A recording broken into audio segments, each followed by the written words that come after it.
Good day and welcome to Communicative English 2 DUE 30022. This topic will be process, procedures, and instructions. For this topic, we will look into three subtopics, mainly describing processes and procedures, comparing processes and procedures, and last but not least, give and respond to instructions. What is a process? A process is a series of steps or actions taken to achieve an end. For instance, a simple communication process can happen when a sender sends a message or information to a receiver. Of course, the actual process may not be as simple as what has been mentioned. A sender may send messages or information in many forms to a receiver. The process of conveying messages or information may involve a set of procedures. Sending an email, for example, is a communication process which requires you to follow certain procedures or a sequence of steps in composing the email and sending it off. So, you must be wondering, what is a procedure? A procedure is a way of accomplishing a task. It can therefore be a sequence of steps that includes preparation, conduct, and completion of a task. Each step can be a sequence of activities, and each activity consists of a sequence of actions. What is a description of a process or procedure? A process or procedure description is an explanation of how a process or procedure happens, step by step. The description does not tell the reader what to do, rather, it describes how something occurs. Some examples of process or procedure descriptions are any kind of manual, pamphlet, or sheet that describes how a machine operates, how a human process works, or how a type of event takes place.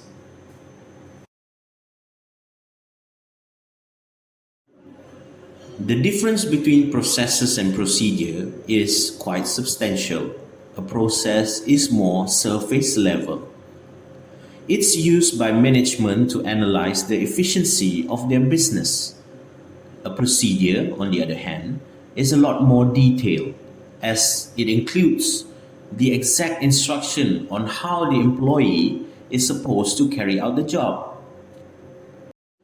Therefore, putting it more bluntly, a process is a series of related tasks or methods that together turn inputs into outputs. A procedure is a prescribed way of undertaking a process or part of a process. At a glance, the two might seem confusing as they both refer to the same activities being carried out.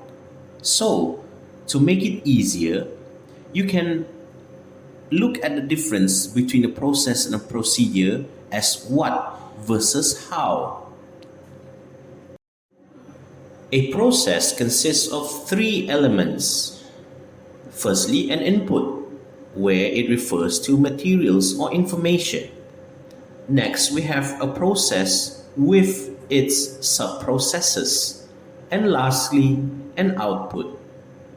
A procedure, on the other hand, describes who is responsible for each part of the process, when each part of the process occurs, and lastly, the specifications applicable to each part of the process.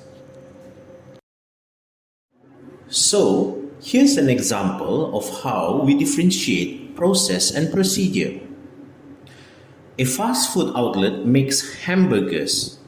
The process is a simple one, and it all starts with taking the order.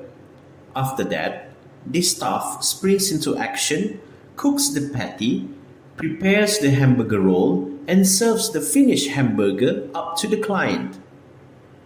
However, inside this simple process, the fast food outlet staff also follow several procedures.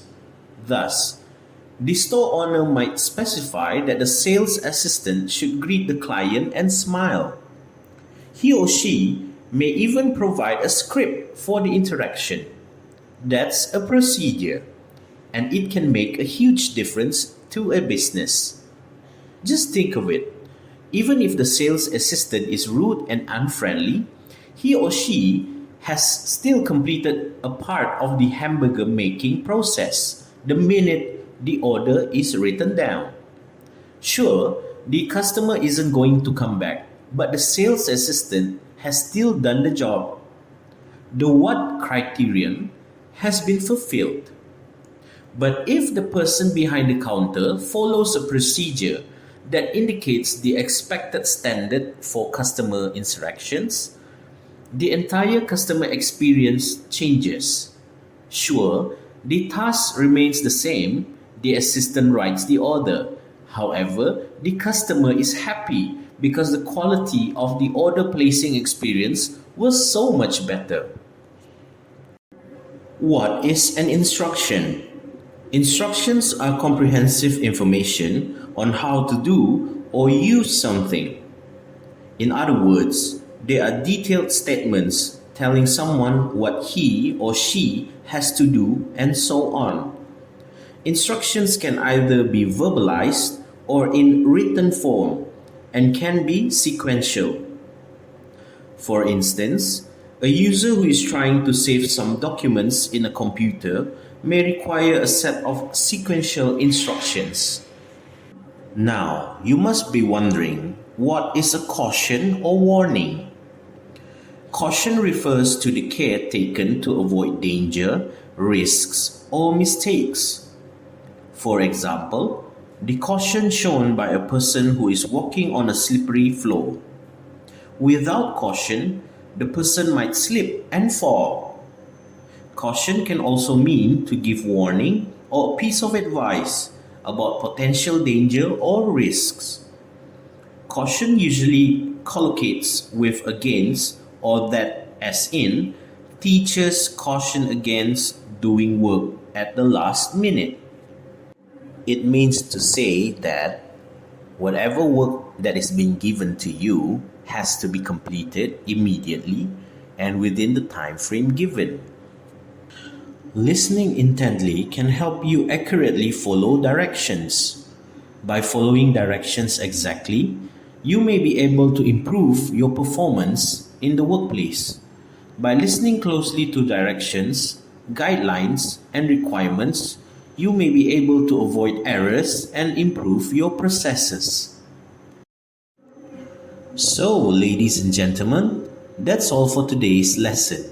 Thank you for joining me, and we will meet once again next time.